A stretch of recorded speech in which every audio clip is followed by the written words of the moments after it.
Okay, आपकी बात का जवाब मैं शांतनु से लेना चाहता हूं। पहले शांतनु, मुझे पता है हर्षवर्धन जी भी बोलना चाह रहे थे, सब उंगली उठा रहे थे। शांतनु पहले जरा इस पर बोलिए, आरएसएस के प्रमुख ने सपोर्ट किया इमरजेंसी को, उसके बावजूद संसद में आरएसएस से जुड़ी हुई बीजेपी की सरकार जब निंदा प्रस्ताव लाती है, क्या यह विरोधाभासी नहीं है?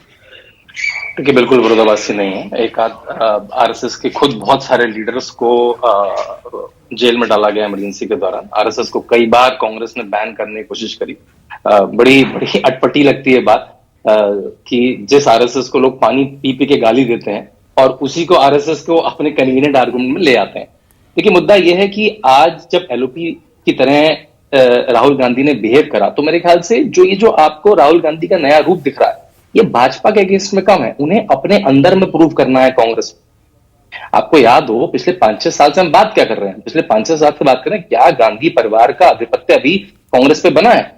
जो G23 बन रहा है, कौन अगर वो 44 के प्रदर्शन के बाद और 52 के प्रदर्शन के बाद इस बार फिर रह जाते, तो गांधी परिवार अपना आधिपत्य नहीं बना पाता। तो जो गांधी परिवार की कवायद है, वो है कि भाई हमारा जो आधिपत्य है वो कायम रहे। इसलिए वो जितना भी अपना जो एग्रेसिव स्टाइल दिखा रहे हैं, वो केवल कांग्रेस में अपना आधिपत्य कि अब मरमर बंद हो कि मैं ही हूं जो हूं, हम ही हैं जो हैं। तभी हमने देखा वो सीरियस दिखे आज थोड़े से। पहली बार वो टी शर्ट की जगह कुर्ता पजामा पहन के आए, वो शालीनता से मिले, गले नहीं पड़ गए, आंख नहीं मारी उन्होंने, जो उनके हमने देखे हैं।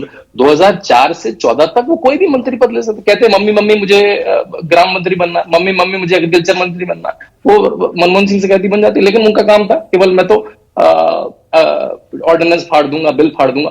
तो अब वो क्या एक सीरियस पॉलिटिशियन बन पाएंगे? देखिए, चुनावों में उनके मुंह में खून लग गया है कि मैं झूठ बोलता हूं तो वो बिकता है, मैं झूठे वीडियो बनाता हूं तो बिकता है। अब वो पार्लियामेंट में वही झूठ बेचेंगे या एक सीरियस पॉलिटिशियन बनेंगे? उनकी भी कोई स्पीच याद रखी जाएगी? उनके पिताजी, उनकी माताजी दोनों लीडर ऑपोजिशन रहे हैं। राजीव गांधी वीपी सिंह के अगेंस्ट में रहे हैं और सोनिया गांधी जी अटल बिहारी वाजपेयी के अगेंस्ट में रहेंगे। तो वो नेता सदन रह सकते थे पिछले 2 सत्रों में, लेकिन नहीं रहे वो।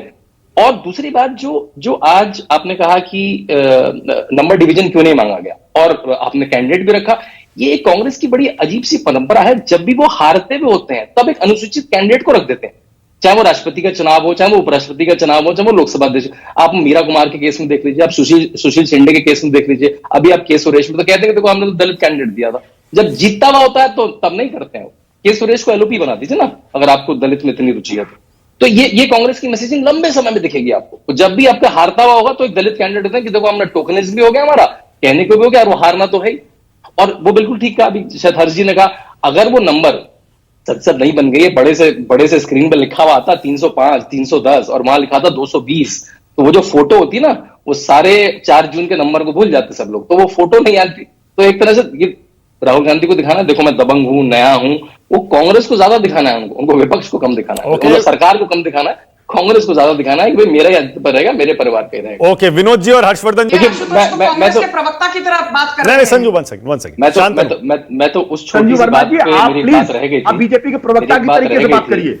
जब आपने कहा कि अरे आप चुप हो जाइए, संजू एक सेकंड प्लीज क्रॉस टॉक मत करिए। शांतनु बोल रहे हैं, लेट पीपल प्लीज। नहीं, no personal comment please, no personal comment. 20 second की बात करूंगा। जो आप शांतनु जल्दी से। मानक भाई जो पहले कह रहे थे कि बहुत सारी मीटिंग्स में, चाहे वो सीबीआई डायरेक्टर हो, इलेक्शन कमीशन हो, उसमें राहुल गांधी को रहना पड़ेगा। उसमें बस मुझे एक डेंजर लगता है। आपको पता होगा कि बहुत सारी जो जीएसटी की मीटिंग्स हुई, उसमें सारे स्टेट के फाइनेंस मिनिस्टर रहते थे। उसमें एक भी प्रस्ताव आज तक उसमें वोटिंग नहीं हुई, मतलब सब सर्वसम्मति से पारित होगा। बाहर आके राहुल गांधी जीएसटी को गब्बर टैक्स बोलते, तो यही होगा, वो अंदर कुछ बोलेंगे और बाहर आके कुछ बोलेंगे। तो मेरे ख्याल से इस तरह की सारी मीटिंग में रिकॉर्ड होनी चाहिए। विनोद जी बोलिए, आपकी बारी है, उसके बाद